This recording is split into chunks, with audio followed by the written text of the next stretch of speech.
Hey folks, this is Chris from Highland CCG. Today we're going to open some mail. Let's check it out.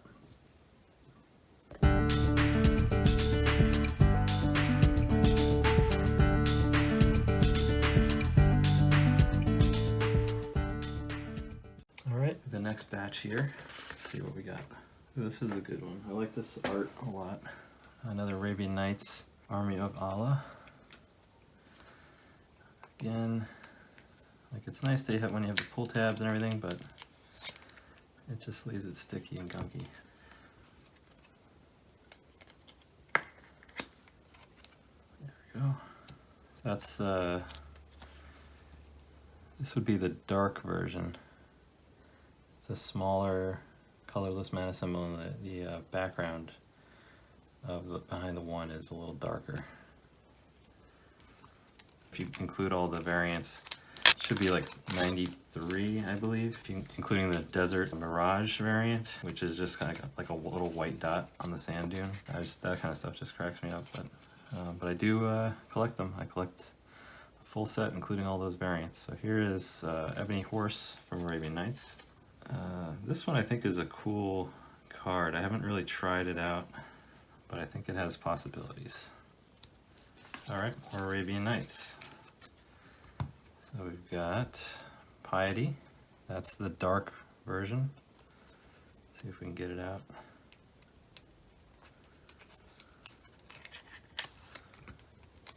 Yeah, the dark 2. We have Piety. That's also the dark version, so I won't be able to give you a good comparison yet.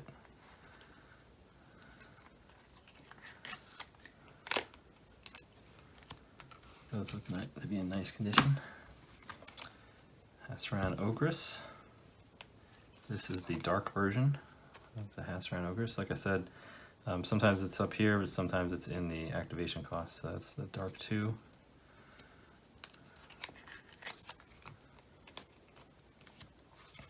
And Bird Maiden Light. So yeah, you can see, I'll get that out, you can see the difference. So compare that 2, which is the light variant, to that 2, which is the dark variant. You see a big difference. On the black cards where you have that dark version, it can be really hard to see. I bought some cards early on. I think Cabal Ghoul I thought was a 1-drop. I was like, that's amazing. And then it might have been Cabal Ghoul. I forget what it was, but it was something where it was like, or it might have been Guardian Beast, where it was like, I thought it was a 1-drop. I'm like, wow. And then when I got it, it was like, okay, not exactly. So, okay, there we go. There's another shapeshifter. How many shapeshifters is that? It's 2, 3, 4. That's 3. Let's put the towers together.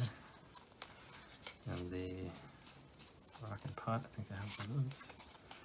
The bug can go with the power plants. There we go. Put the obelisks next to each other. First racks next to each other.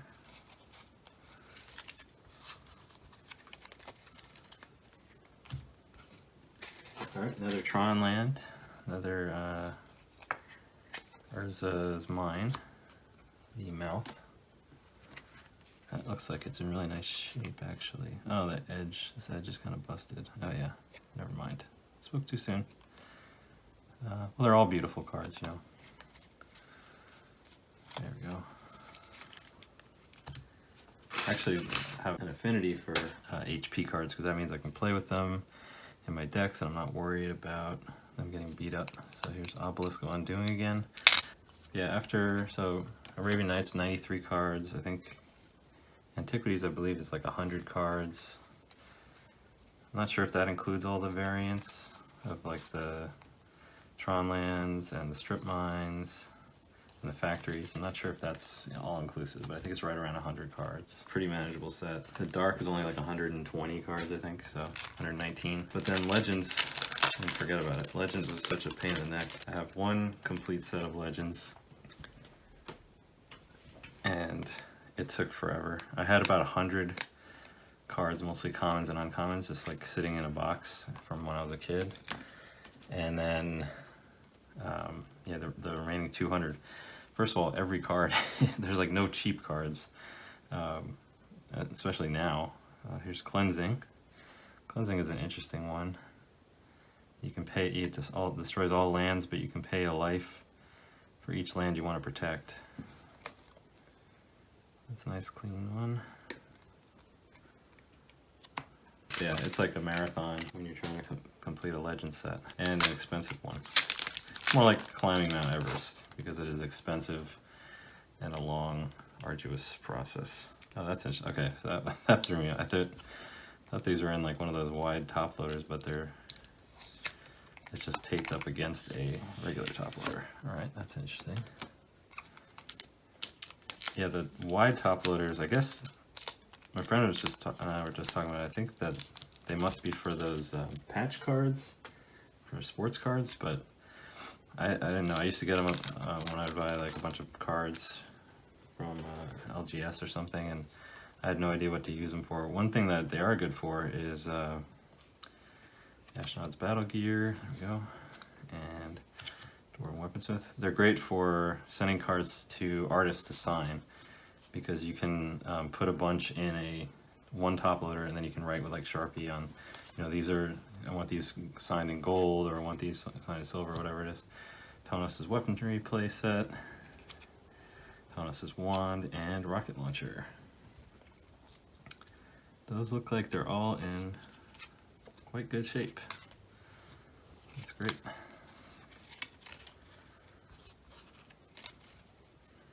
So yeah, I utilize those a lot with autograph requests. All the artists I've reached out to are really nice and accommodating. I'll do a separate video on the signed cards. Here's Martyr's Cry. I think that's reserve list.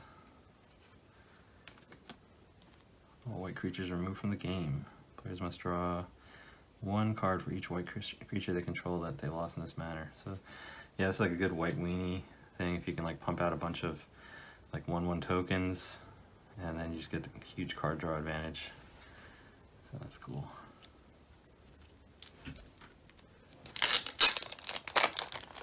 Alright, next one is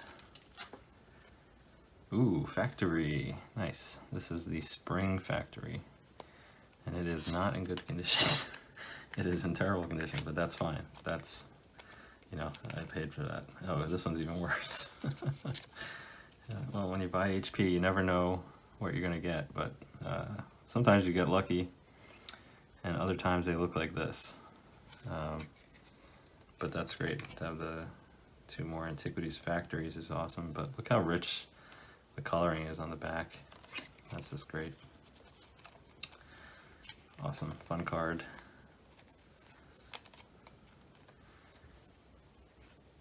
And Spring is the much less expensive version.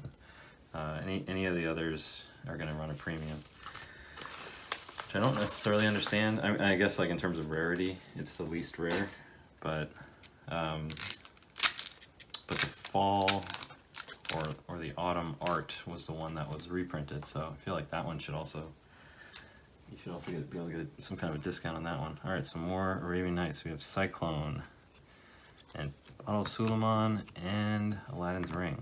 Very cool. Let's check it out. Yeah, I mean, this says MP, but pretty nice. It has a little nick there, a little bit there. Yeah, I mean, it's about as nice as you can get for moderately played.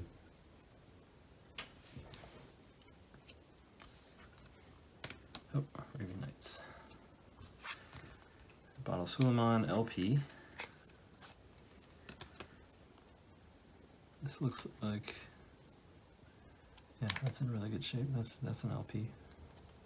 And like I said, I used to play with this with the revised version as a kid, and like take my chances to try to get that 5/5 flyer. That was always fun. All right, Aladdin's Ring MP. Yeah, it's got a nasty corner right there. Otherwise pretty good. It's got a little dings on the top, but otherwise pretty good. All right, we'll stop here and get the next round going.